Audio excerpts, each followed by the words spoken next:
Invito sul palco Alberto Motta, segretario generale della Fondazione Giorgio Zanotto, che è stato direttore generale nel biennio 95-96 della Banca Popolare di Verona e che oggi è segretario generale della Fondazione Giorgio Zanotto, oltre che consigliere e coordinatore della Fondazione Giuseppe Tovini contro l'usura e presidente della Fondazione della Comunità Veronese. Oggi è il 16° anniversario della scomparsa del professor Zanotto, come ricordava prima Galbusera, e quindi il dottor Motta ci dirà qualcosa su questo veronese eccellente.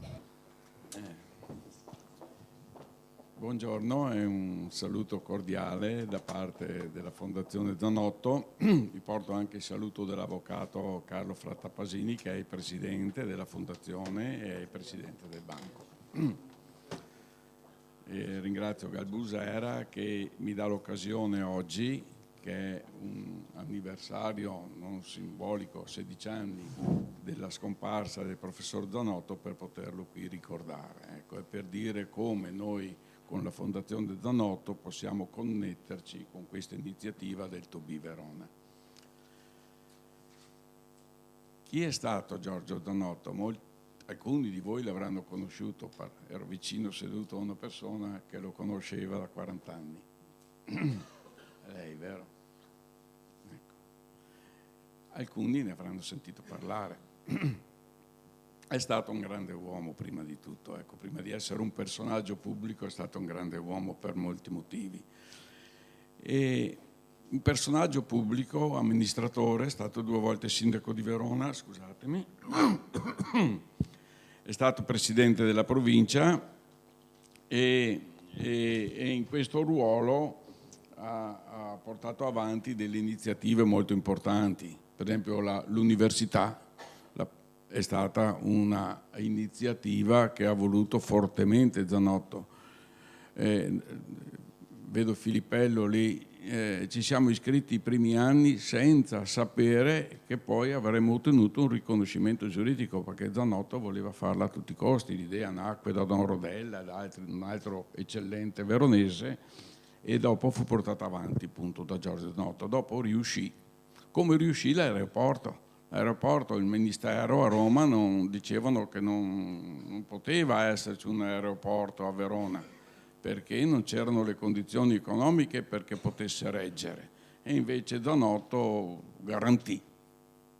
Ma dopo si applicò per tante altre iniziative, il bellissimo museo di Castelvecchio, Magagnato e Zanotto.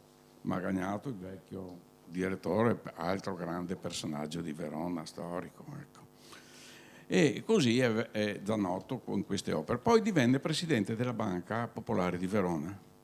E come presidente della Banca Popolare di Verona, sotto la sua guida, la banca triplicò o quadruplicò le dimensioni quando nei primi anni 90 si poté fare acquisizioni. La banca era fortissima di patrimonio e cominciamo a comprare piccole banche popolari e poi il Banco San Gimignano San Prospero con un'OPA, la prima OPA ostile in Italia, e successivamente il Credito Bergamasco. Quindi arrivò ad essere da una banca locale ad essere una banca di interesse nazionale, che poi Zanotto sconvolse anche il concetto di banca locale, perché banca locale era un'espressione geografica. Con Zanotto diventò un modo di fare. Ecco, diventò un modo di essere e un modo di fare. Ma guardate, queste sono le opere di Zanotto, ma io volevo dirvi un'altra cosa che mi sembra più importante. Al di là delle opere che sono poi quelle che testimoniano il suo ricordo, era il modo che aveva di fare. Guardate, era un uomo mite, gentile, semplice, cordiale. Filippello vedeva tutti, ascoltava tutti, aiutava chi poteva, però aveva l'anima d'acciaio dentro. Era un uomo fortemente determinato e, applicando i valori, condusse tutte le sue opere, prima come amministratore pubblico e poi come uomo di banca, come banchiere, a eventi importanti e ancora oggi riconosciuti, perché era un uomo che si applicava nei valori. Ecco, allora questo è il messaggio che io vorrei lasciare. Oggi Zanotto non amava i furbi, non amava chi voleva farsi vedere, amava il merito, amava le persone che volevano far bene. Noi in banca, io sono stato per poco tempo, sfortunatamente, direttore della banca. Noi in banca non avevamo il messaggio di raggiungere dei risultati. Noi avevamo il messaggio da parte del Presidente di fare bene tutte le cose, perché poi in modo implicito sarebbero venuti i risultati. Ma non erano i risultati che ci guidavano, il budget era implicito. Cos'è successo? È successo invece che poi i risultati hanno fatto leva su tutto, ma i risultati si possono anche ottenere in modo non buono. Allora Zanotto, questo è il messaggio, Zanotto era un uomo che era guidato dai valori. Come si lega una figura come Zanotto, poi termino, Gabusera Mauro, come si lega Zanotto con il nostro progetto?